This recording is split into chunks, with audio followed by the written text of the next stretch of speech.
Selamat pagi kepada Bapak Ibu Guru, teman-teman, dan semua penonton yang sedang menyaksikan video ini. Perkenalkan, nama saya Keisha Klein dari kelas 9B, dan hari ini saya akan menceritakan sedikit mengenai perjalanan POE saya selama duduk di bangku SMP dan mempresentasikan proyek saya. Selama POE dimulai dari kelas 7, saya menentukan passion dan hobi saya, yang dimana adalah menulis cerita, membaca buku, dan berbicara atau mempelajari bahasa asing.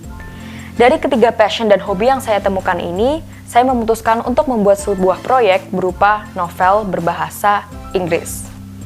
Novel fiksi saya ini berjudulkan Worthless. Worthless mengangkat tema mengenai isu kesehatan mental, terutama pada remaja. Berdasarkan research yang telah saya lakukan selama duduk di bangku SMP, UNICEF menyatakan bahwa 34% penderita penyakit mental adalah anak-anak hingga remaja berusia 18 tahun. Dari ini saya terinspirasi untuk membuat sebuah media bacaan yang diharapkan dapat menjadi media comfort read bagi penderitanya, sekaligus untuk meningkatkan awareness dan mengedukasi orang-orang awam yang mungkin belum tahu banyak tentang apa sih kesehatan mental itu, dampaknya seperti apa, macam-macamnya seperti apa, dan bantuan apa yang bisa diberikan kepada para penderita. Novel ini dikemas melalui kehidupan si tokoh utama bernama Lane, melalui cerita fiksi yang asyik, santai, namun tetap bermakna dan pastinya relevan dengan situasi nyata yang terjadi sekarang ini. Keunikan lain yang dapat dilihat dari cerita saya adalah pada ragam medianya. Lane ini digambarkan sebagai seorang blogger, di mana dia ini sangat senang mencurahkan kehidupannya ke dalam sebuah postingan blog.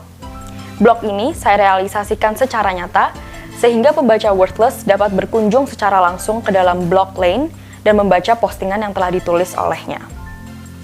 Target pengembangan proyek saya di kelas 9 ini adalah yang pertama, mengunggah Worthless ke Wattpad dan mencetaknya secara fisik, lalu yang kedua adalah menyelesaikan blog. Untuk pembuatan Worthless, yang perlu saya lakukan prosedurnya adalah pertama, melakukan research yang mendalam mengenai kesehatan mental dan isu-isunya, lalu yang kedua, mulai menentukan alur atau plot cerita, menentukan tokoh dan penokohan, mulai menulis cerita, mengunggah ke Wattpad, dan yang terakhir adalah mencetak buku. Prosedur yang perlu saya lakukan untuk pembuatan blog, yang pertama adalah mencari inspirasi desain untuk blognya, kedua membuat link website blognya, yang ketiga mulai mendesain, yang keempat adalah memposting postingan ke dalam website blog tersebut. Untuk melakukan prosedur-prosedur ini, ada alat dan bahan yang saya perlukan. Yang pertama adalah gadget seperti smartphone dan laptop, lalu saya juga membutuhkan printer untuk pencetakan, kertas, dan yang pastinya jaringan internet yang memadai untuk melakukan pengunggahan. Sekian yang bisa saya jabarkan mengenai perjalanan POE saya dan proyek saya. Setelah ini saya akan menunjukkan kepada Anda proyek yang sudah saya kerjakan hingga hari ini.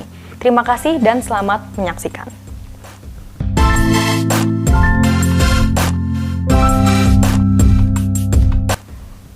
Di samping saya sekarang ini adalah desain cover dan bookmark dari Worthless. Lalu, ini adalah konten dari Worthless sendiri.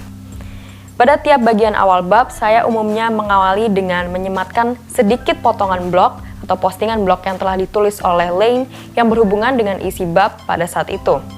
Sebagai contoh, saya mengambil di sini adalah chapter ketiga yang membahas mengenai Life is about learning things the hard way. Pada bagian awal bab, saya menyematkan postingan blog Ellie yang mengisahkan mengenai masa kecilnya yang bermoralkan seputar topik tersebut. Terkadang potongan blog ini juga saya sematkan di tengah maupun di akhir cerita agar untuk menambahkan variasi, karena tujuan dari blog ini sendiri juga adalah untuk menyupport topik yang dibawakan di bab tersebut. Lalu di bab-bab juga ada barcode dan link yang bisa di-scan oleh pembaca untuk membawanya langsung ke dalam website blog dari Lane.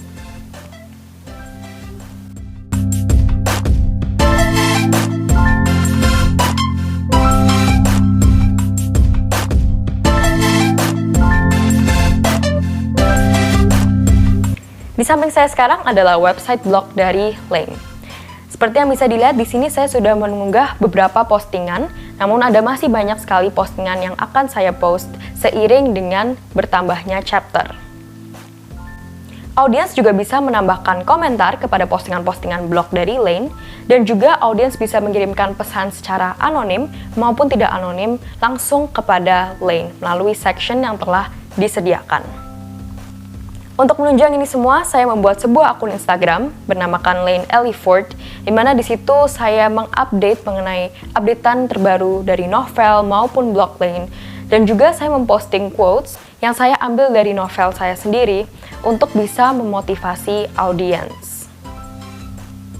Sekiranya sekian presentasi yang dapat saya lakukan, semoga dari video ini bisa memberikan penjelasan mengenai project of entrepreneurship saya dan manfaat-manfaat yang dapat ditawarkan dari proyek saya.